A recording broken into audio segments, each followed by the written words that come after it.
Amigos, ¿cómo están?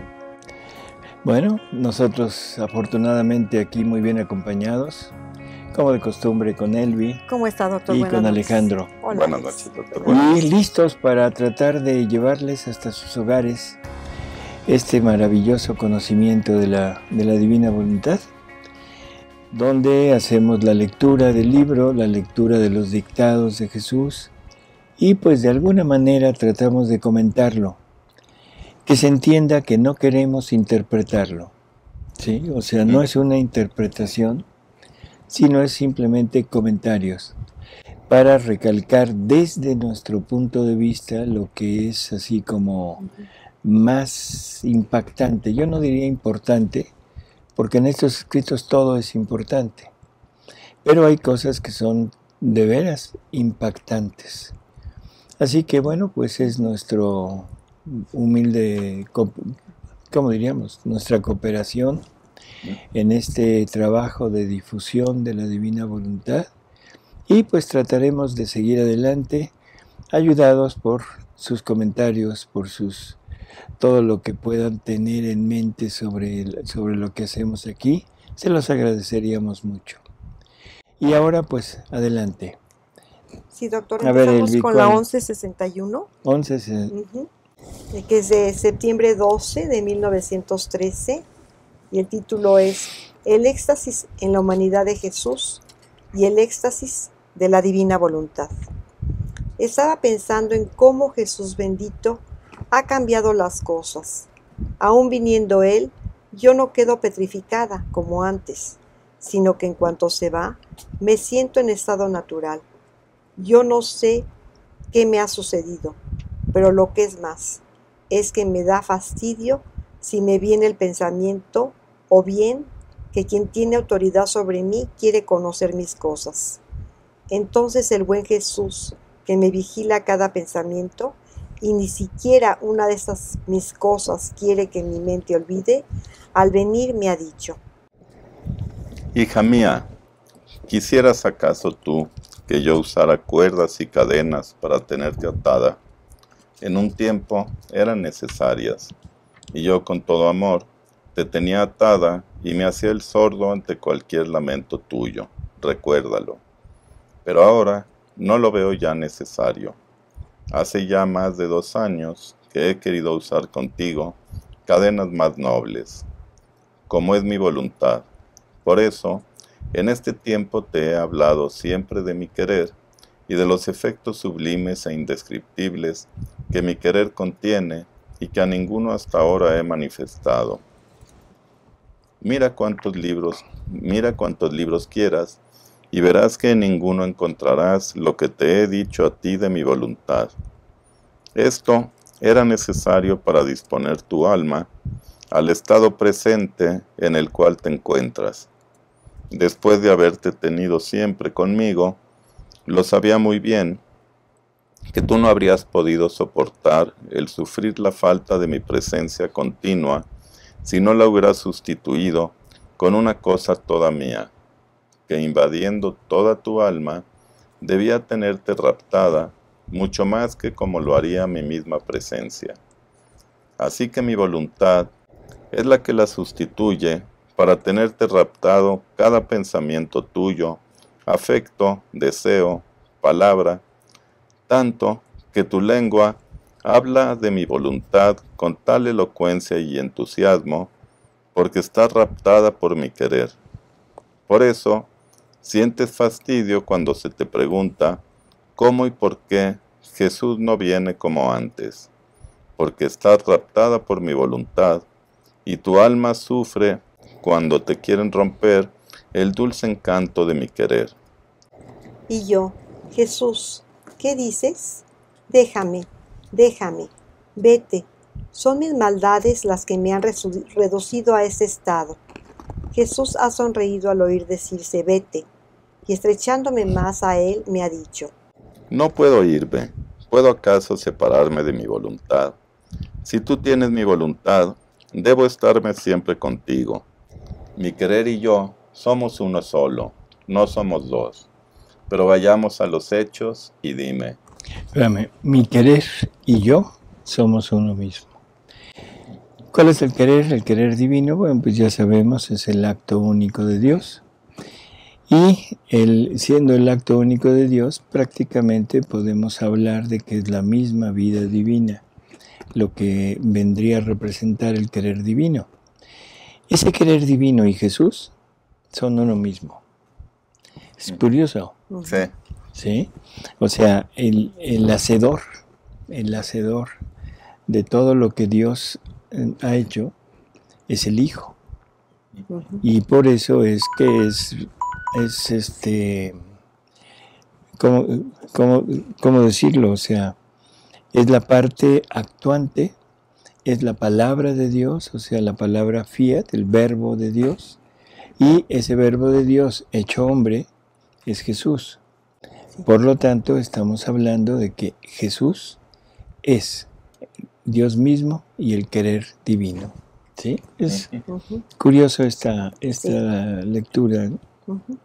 A ver, sí. Dice, bueno, decía, no somos dos, pero vayamos a los hechos. Dime, ¿cuáles son tus maldades? Y yo, amor mío, no lo sé. Tú mismo lo has dicho, que tu voluntad me tiene raptada. ¿Cómo puedo reconocerlas? Y Jesús. No las conoces. Y yo, no puedo conocerlas porque tú me tienes siempre arriba y no me das tiempo para pensar en mí misma. Y en el acto en el que quiero pensar en mí, tú o me reprendes severamente hasta decirme que debería avergonzarme por hacerlo, o bien amorosamente atrayéndome a ti con tal fuerza que haces que me olvide de mí misma. ¿Cómo puedo hacerlo? Y Jesús. Si no puedes hacerlo, significa que yo me complazco más en que no lo hagas, manteniendo en ti mi voluntad, en lugar de todo y viéndose quitada alguna cosa de lo suyo. Por eso, te está encima y te impide pensar en ti misma, sabiendo que donde tienen todo el lugar mi querer, maldades no puede haber. Por eso, celoso me mantengo vigilante. Y yo, Jesús, ¿te burlas de mí? Y Jesús. Hija mía, me obligas a hablar para hacerte comprender cómo están las cosas. Escucha, para hacerte llegar a un punto tan noble y divino, yo he hecho contigo como dos amantes que se aman hasta la locura. Jamás habrías tú amado tanto mi voluntad si no me hubieras conocido. Por eso, primero te he dado el éxtasis de mi humanidad, a fin de que, conociendo quién soy yo, tú me amaras. Y para atraer todo tu amor, he usado contigo muchas estratagemas de amor, y tú las recuerdas. No es necesario que te las enumere. Ahora, después de haberte atraído bien a amar mi persona, tú has sido tomada por mi voluntad y la amas. Y no pudiendo estar sin mí, después de tanto tiempo, como si hubiéramos vivido juntos, era necesario que el éxtasis de mi voluntad tomara el lugar de mi humanidad. Y todo lo que he hecho antes han sido gracias para disponerte al éxtasis de mi voluntad. Porque cuando yo dispongo a un alma a vivir en modo más alto en mi voluntad, estoy obligado a manifestarme para infundir gracias tan grandes. Y yo, sorprendida, he dicho, ¿qué dices, oh Jesús? ¿Cómo? ¿Tu voluntad es éxtasis? Y Jesús. Sí, verdadero y perfecto éxtasis es mi querer. Y entonces tú rompes este éxtasis cuando quieres pensar en ti. Pero yo no te dejo vencer. Por lo tanto, los tiempos que exigen grandes castigos vendrán.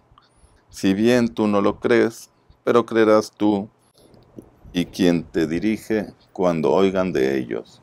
Por eso, es necesario que el éxtasis de mi voluntad sea interrumpido, pero no del todo. De otra manera, tú me atarías por todos lados.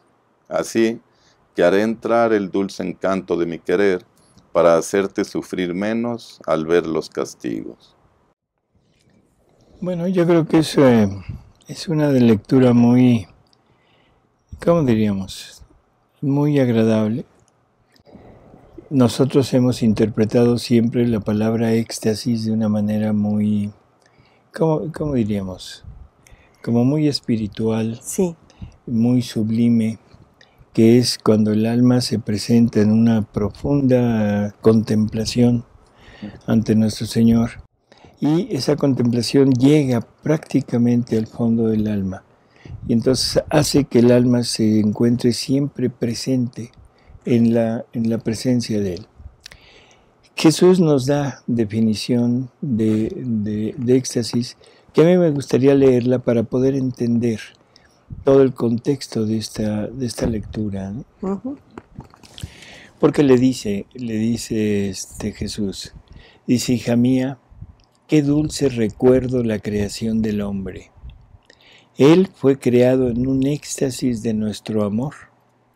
Fue tanto nuestro amor que quedamos raptados delante a nuestra misma obra que sacábamos a la luz.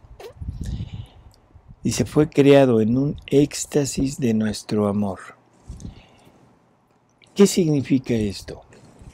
pues éxtasis, o sea, cuando uno ama algo se queda en éxtasis, es como lo sublime, lo máximo si estamos hablando del amor, del amor. Uh-huh. Entonces, pues yo creo que Jesús al crear al hombre desbordó todo su amor en él. Exacto. Que eso es lo que está diciendo, pero ¿qué significado le podríamos dar a la palabra éxtasis?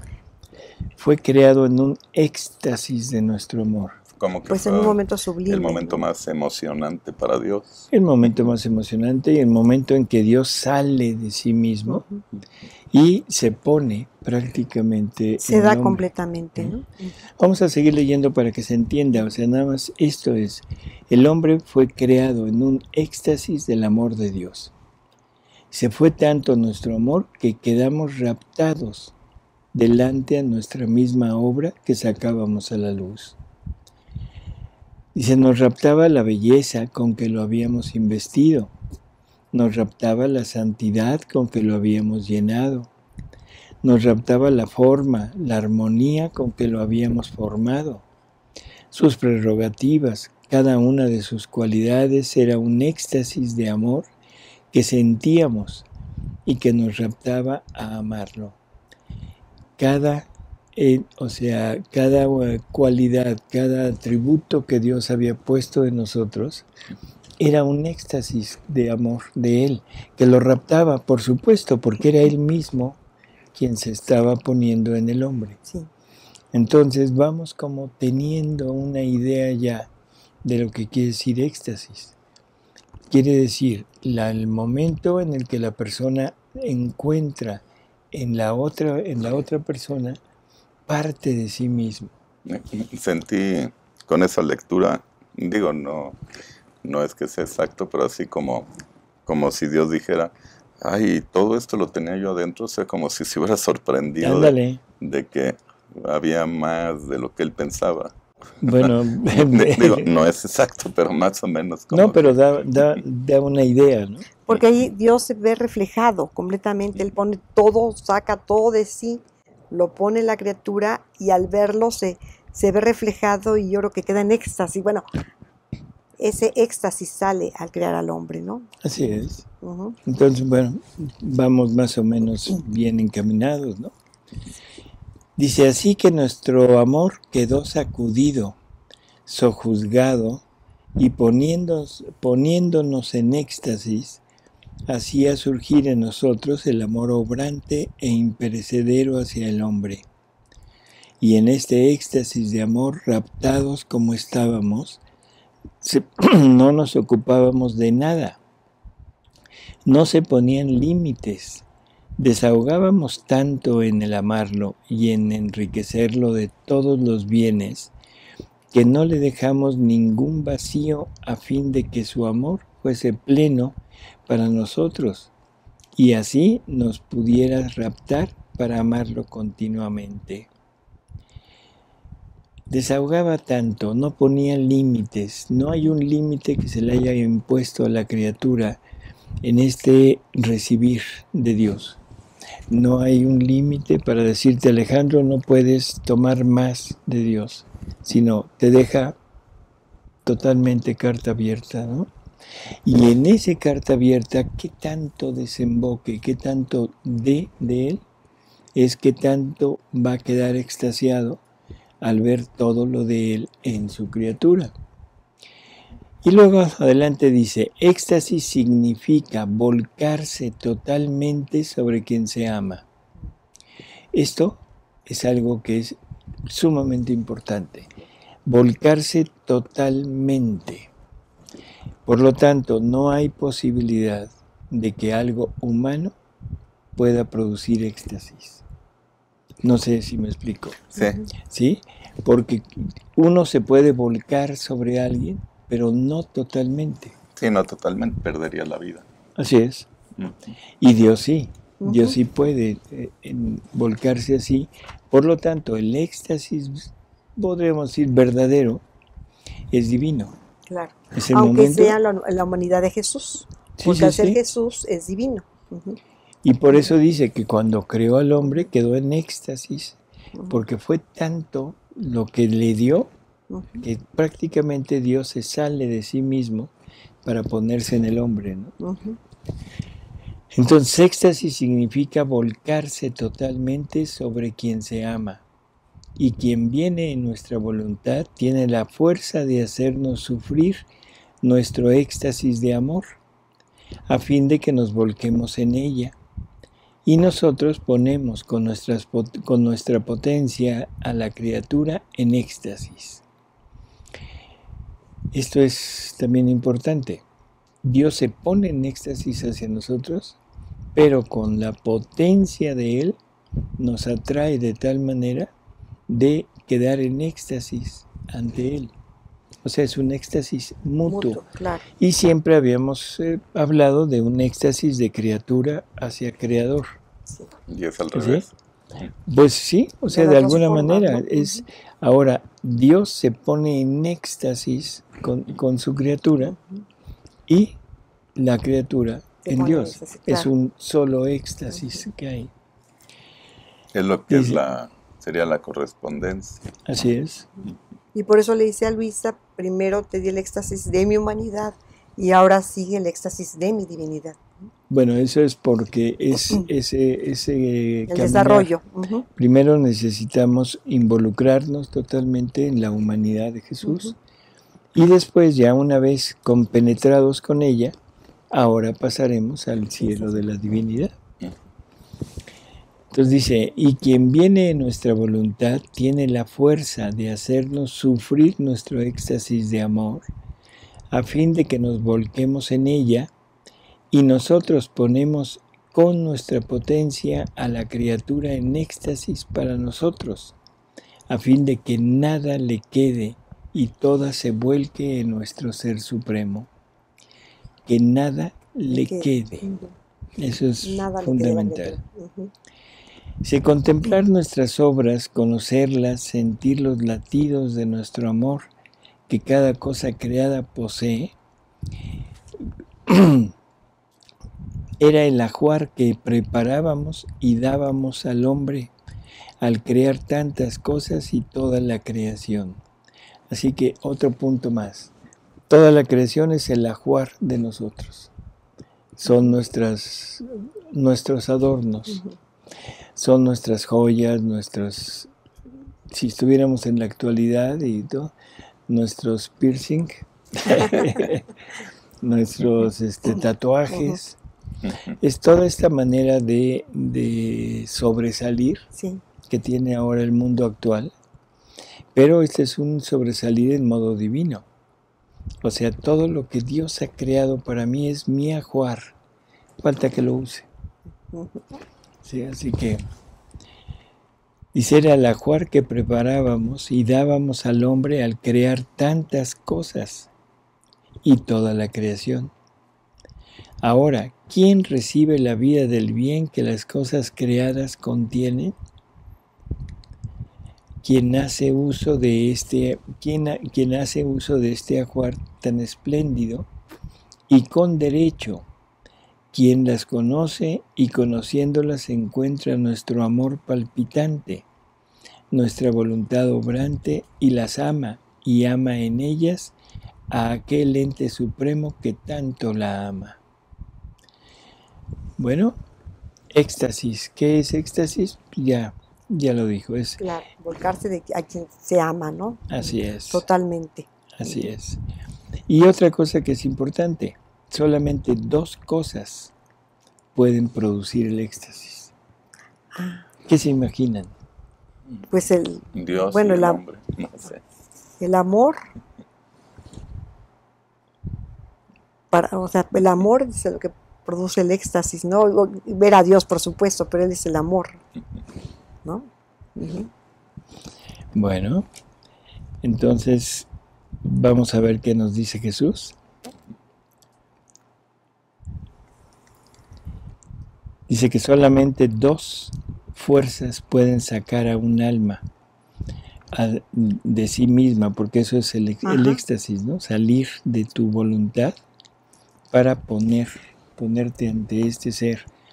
Es la fuerza de la muerte y la fuerza del amor. O sea, la fuerza del sufrimiento y la fuerza del amor. Ninguna otra cosa. Así que si no hemos caído en éxtasis, es por alguna de estas 2 razones. O estamos vivos o no hemos amado. O estamos vivos o no hemos amado. O nunca hemos estado en contacto con el sufrimiento, con un sufrimiento realmente ¿Y cómo fuerte. sería en el sufrimiento, doctor? O sea, entiendo en el amor, lo entiendo perfecto, pero me queda la duda en cómo sería el éxtasis en el sufrimiento. ¿Es cuando lo unimos al de Jesús? Cuando un alma enamorada de Jesús ofrece los sufrimientos que esté pasando para aliviarlo, para unirlo a los sufrimientos de él y para repararlo. ¿Sí? Que ahí entra el amor también, ahí ¿no? Porque se hace por amor, ¿no? Sí, pero ahí es desde el sufrimiento y la otra es un alma amante de Jesús, ¿no? Okay. En fin, era una simple completar un poco el punto del éxtasis. Sí. Muy bien. Entonces recordemos, éxtasis doble. De amor. La criatura se pone en éxtasis y Jesús queda en éxtasis ante la criatura. Así que puedes presumir, Alejandro. De que tienes a Dios en éxtasis. Anoche puse en éxtasis a Jesús. Pero primero es el éxtasis de Dios. Claro. Bueno. Pues algo bellísimo. Él nos pone y nosotros lo ponemos de regreso. Así es. ¿No? Bueno, continuamos con la siguiente lectura, doctor. Es la 1162 de septiembre 20 de 1913. Todo lo que sucede fuera y dentro del alma no es más que el trabajo continuo de Jesús para hacer cumplir y desenvolver en ella su voluntad. Estaba pensando en mi estado presente, en el que poco o nada sufro, y Jesús rápidamente me ha dicho: Hija mía, todo lo que sucede en torno y dentro del alma, amarguras, placeres, contrastes, muertes, privaciones, contentos y demás, no es más que mi trabajo continuo de hacer cumplir y desarrollar en ellos mi voluntad.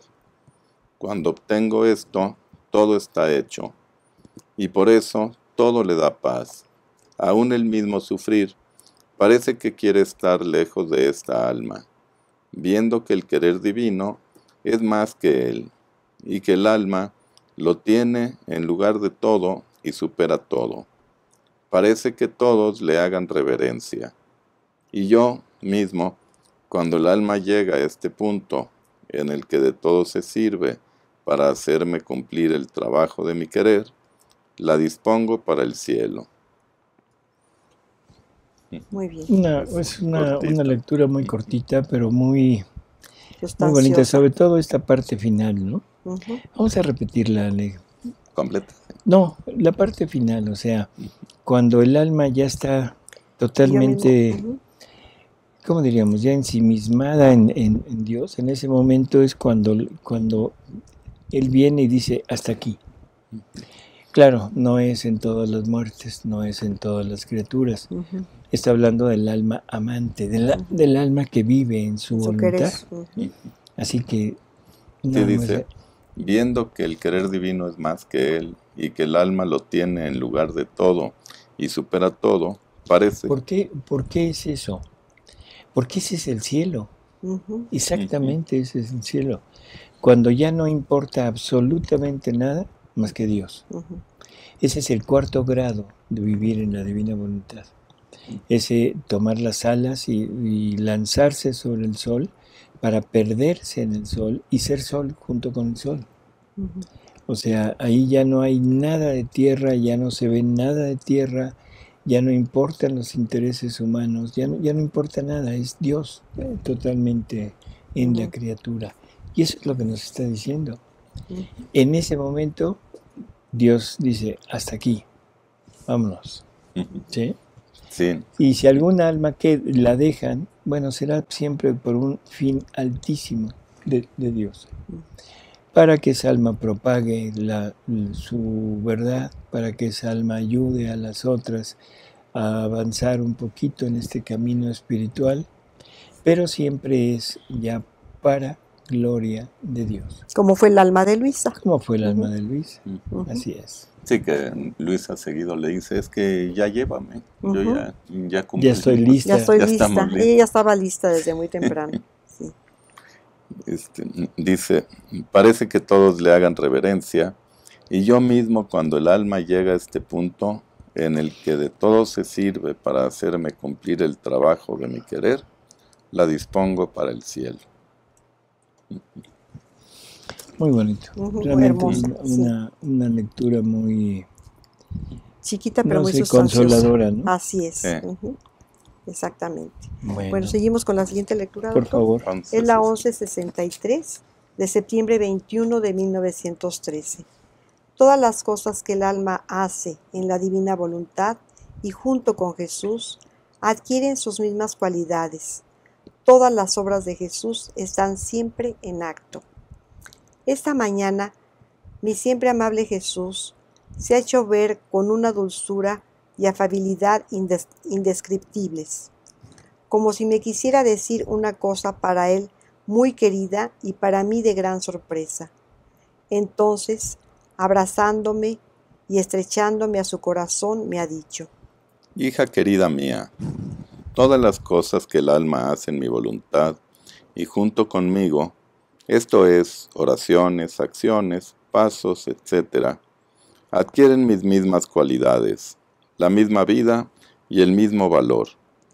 Mira, todo lo que yo hice en la tierra, oraciones, sufrimientos, obras, están todos en acto y estarán eternamente para bien de quien los quiera. Mi obrar difiere del obrar de las criaturas, pues conteniendo en mí la potencia creadora, hablo y creo, así como un día hablé y creé el sol. Interesante.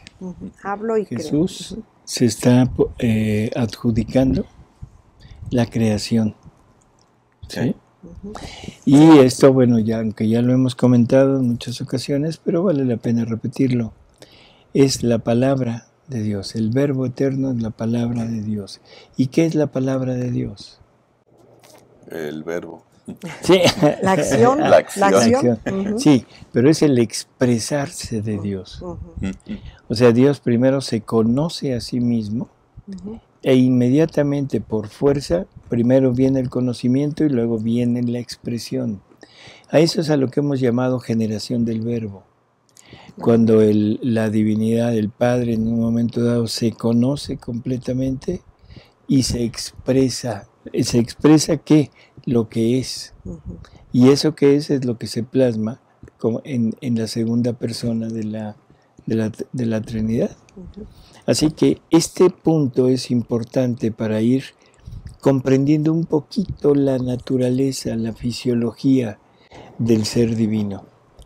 Perdón, parece una blasfemia lo que estoy diciendo, ¿no? O sea, la fisiología, o sea, el modo de funcionar del ser. Pero así es. Es el Padre se piensa, el Padre se conoce y luego se expresa. Y la expresión del Padre siempre será una palabra. Y esa palabra puede ser palabra de idea o palabra articulada, pero sea una o sea otra, es exactamente lo mismo, es una acción, y esa acción es el Verbo eterno, y ese Verbo eterno es el que se encarna, y ese Verbo eterno es el que llamamos Jesús. Y es una acción simultánea de Él, ¿verdad? Él habla y crea, o sea, a la hora de que lo está hablando, se está creando ya lo que le Así está es, diciendo. no hay intervalos, Ujú. en Dios no hay intervalos. Nosotros estamos acostumbrados a pensar primero en algo, luego lo ponemos, lo planteamos, pues es la expresión, que podríamos decir es la palabra, se dice, y luego es un intervalo de tiempo para que esto dé resultado, no da resultado inmediato. Ujú.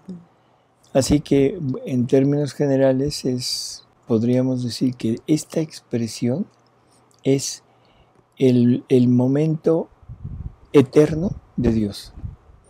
El conocer y el expresarse es momento eterno, no hay intervalo entre uno y otro. Ujú. Y la procedencia del Espíritu Santo pues es connatural con esto, ¿no? Ujú. Sí, lo que iba a decir, pues solo tenemos el lenguaje humano para describir a Dios, no tenemos más. Exacto, sí. Sí, o sea, las palabras se quedan cortas, ¿no? Para Ante expresarnos. una cosa de estas. Ujú. Ya cuando hablamos de eternidad, cuando hablamos de esta relación de eternidad-tiempo, prácticamente nos perdemos. Y a veces resulta más benéfico creer que tratar De comprender. de comprender o de entender. Ahí entra la fe. Así es. Ujú. Dice, hablo y creo, así como un día hablé y creé el sol. Y este sol está siempre lleno de luz y calor, y da siempre luz y calor sin disminuir jamás, como si estuviese en acto de recibir de mi creación continua. Tal fue mi obrar en la tierra, conteniendo en mí la potencia creadora, así como el sol está en continuo acto de dar luz, así las oraciones que hice, los pasos, las obras, la sangre derramada, están en continuo acto de rezar, de obrar, de caminar, etc. Así que mis oraciones continúan, mis pasos están siempre en acto de correr hacia las almas, y así de todo lo demás. De otra manera, ¿qué gran diferencia habría entonces entre mi obrar y el de mis santos? Ahora, escucha, hija mía, una cosa muy bella, y aún no comprendida por las criaturas. Todo lo que el alma hace junto conmigo y en mi voluntad, tal como son mis cosas, así quedan las suyas. Y debido a la conexión con mi voluntad y por el obrar junto conmigo, participa de mi misma potencia creadora. Yo he quedado estática y con un gozo tal que no podía contener, y le he dicho, ¿es posible, oh Jesús, todo esto? Y él, ¿Quién? Qué curioso, ¿no? O sea, son ¿cómo diríamos? Un Jesús que se está dando, se está revelando ante Luisa, y la perplejidad de ese asombro de Luisa ante esta magnitud de conocimiento que le está dando es enorme. Y entonces ella queda incluso dudosa, ujú. ¿sí?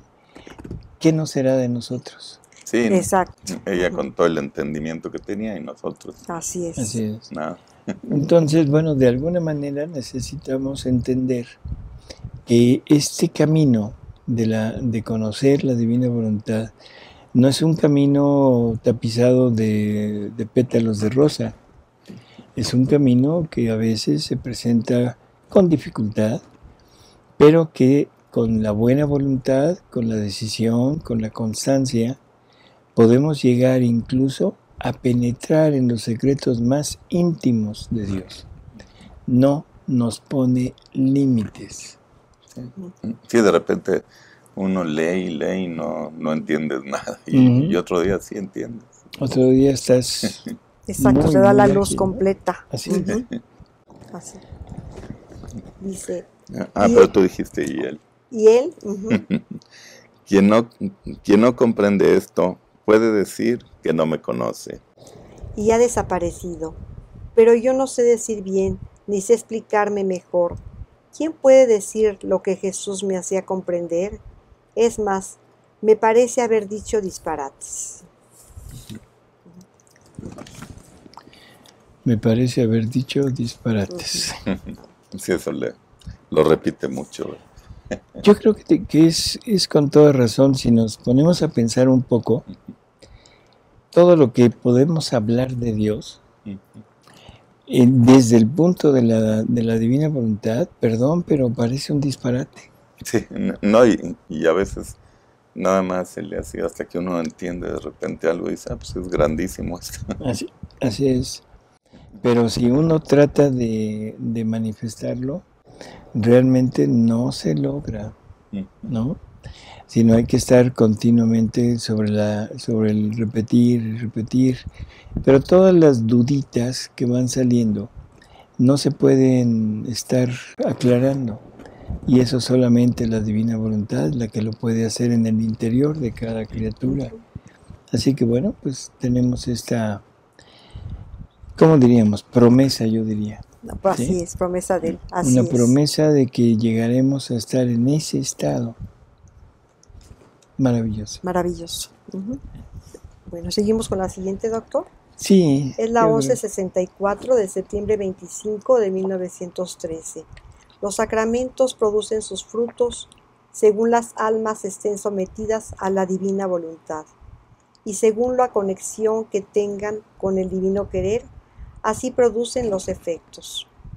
Habiendo dicho al confesor que Jesús me había dicho que la voluntad de Dios es el centro del alma y que este centro está en el fondo del alma, que como sol expandiendo sus rayos da luz a la mente, santidad a las acciones, fuerza a los pasos, vida al corazón, potencia a la palabra, a todo.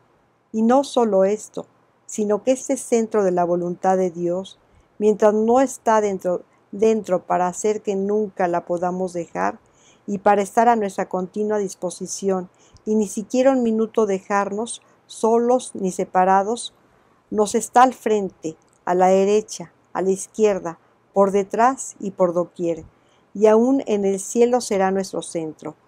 El confesor decía que en cambio que nuestro centro es el Santísimo Sacramento. Entonces, al venir el bendito Jesús, me ha dicho: Hija mía, yo debía hacer de modo que la santidad debía ser fácil y accesible a todos, excepto para quien no la quisiera, y en todas las condiciones, en todas las circunstancias y en todos los lugares. Es verdad que el Santísimo Sacramento es centro, pero ¿quién lo instituyó? ¿Quién sojuzgó a mi humanidad a encerrarse en el breve giro de una hostia? ¿No fue mi voluntad? Por lo tanto, mi voluntad tiene siempre la supremacía sobre todo. Y además, si el todo está en la Eucaristía, los sacerdotes que me llaman del cielo en sus manos y que están más que todos en contacto con mi carne sacramental, deberían ser los más santos, los más buenos, y en cambio, muchos son los más malos. Esto es también algo que es muy, muy importante. Parecería a primera vista que está hablando, que está poniendo como en menos a la Eucaristía. Como que no es exactamente el centro de nuestra vida, de nuestra religión, la Eucaristía, sino que la hace a un lado. Pero en realidad creo que es muy sencillo poderlo entender. ¿Qué es lo que hace posible que Jesús quede en la hostia?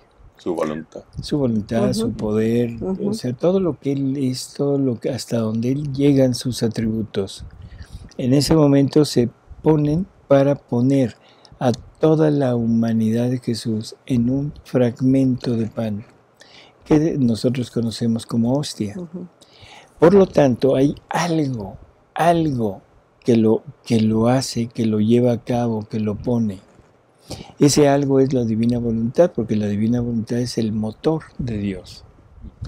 Entonces, siendo el motor de Dios, lo lleva, lo pone y ahí es el centro realmente de todo, es la divina voluntad. O sea, podríamos decir que es Dios mismo. Claro. ¿Sí?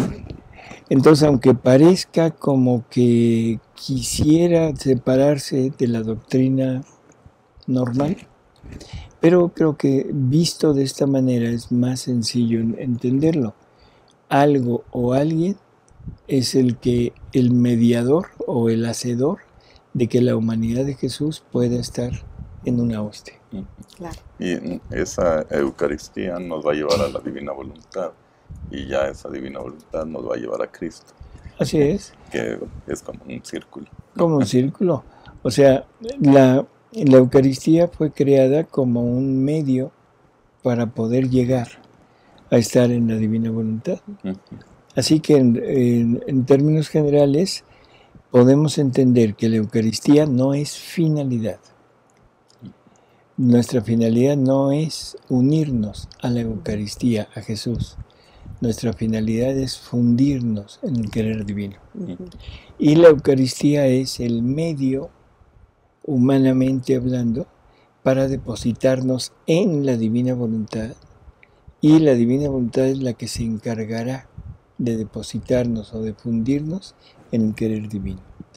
¿Por qué? ¿Cuál es la razón? Bueno, porque la divina voluntad es el motor que mueve todo. Sí. ¿No? Y entonces, pues es el que está moviendo todos los sacramentos y pues es lo que nos lleva a la finalidad que es el divino querer. Bueno, sí, de alguna manera sí. Nada más que hay que recordar que el divino querer es el acto único de Dios. Y el acto único de Dios es un acto divino que excede con muchísimo todo lo que nosotros conocemos como acto. Es un acto infinito, eterno, que abarca todo, que todos participan en él, que le hace bien a todos, en fin, es un acto divino. En este acto divino, o sea, para poder fundirse en ese acto divino, ¿qué se necesita? Tener actos divinos. Tener actos divinos, estar vacío para que Jesús los haga a través de nosotros. Así es, porque un acto humano no puede fundirse en el acto divino. Entonces, para hacer un acto divino, ¿qué necesitamos? ¿Lo podremos hacer nosotros? No, que lo haga Jesús. Que lo haga Jesús y que lo haga por medio de su voluntad. Porque su voluntad es la que hace los actos divinos. Así que es muy sencillo ahora el paso. Para unirme al querer divino, necesito hacer actos divinos. Y el único medio para lograrlo es que esos actos los lleve a cabo, ¿quién? Jesús. Por medio de su divina voluntad. De su voluntad. Así es. ¿Sí? Entonces creo que no hay ninguna discrepancia con lo anterior, ¿no? Así es. Bueno, pues, a ver. Falta todavía. Sí. Pobre de mí, cómo me tratan en el Santísimo Sacramento. Y tantas almas devotas que me reciben, tal vez todos los días, deberían ser otras tantas santas, si bastara el centro de la Eucaristía.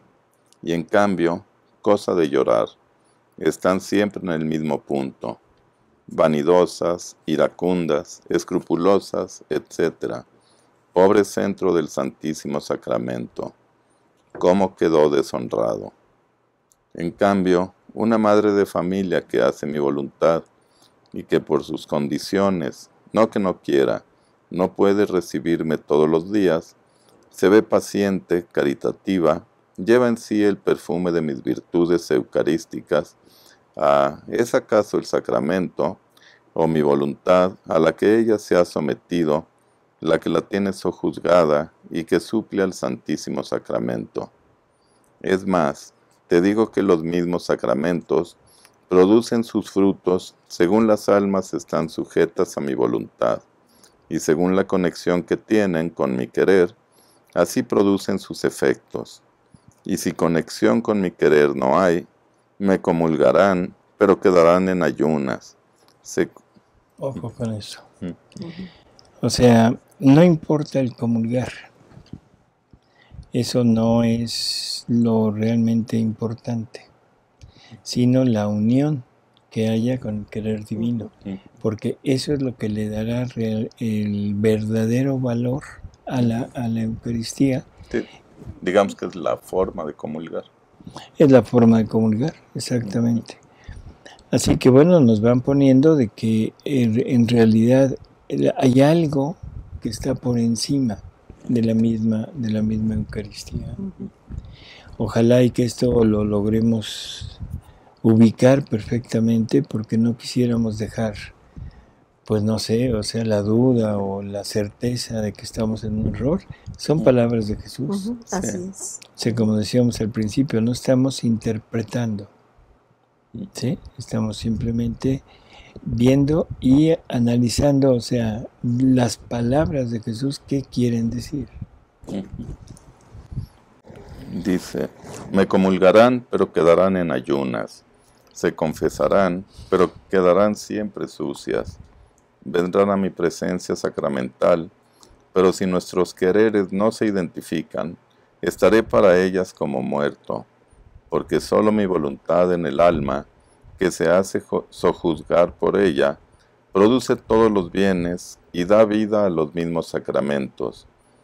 Y quien esto no comprende, significa que es niño en la religión. Niño en la religión. ¿Qué quiere decir? Que le falta aprender mucho. Que le falta aprender mucho, que no conoce gran cosa. Así que bueno. Y en alguna ocasión dijo, no hago trato con niños, ¿no? Así es. Pues amigos, estas fueron unas lecturas, como hemos dicho muchas veces, o sea, muy pequeñas, pero de un enorme, enorme valor, y sobre todo una enseñanza que nos deja increíble. Exactamente. Hagamos a un lado las consideraciones humanas y vamos a atender a esto que nos dice Jesús. Esto es lo importante, no lo que digan, no lo que hagan ciertas personas, sino esto. Así que con esta idea nos despedimos, o sea, tanto Alejandro como Elvi, como un servidor, incitándolos a decir, solamente la divina voluntad nos puede llevar adelante para penetrarnos en su reino. Solamente ella, nadie más. No hay nada ni nadie que nos pueda llevar de la mano hasta ese punto de vivir fundidos en el querer divino. Hasta luego. Hasta luego, buenas noches.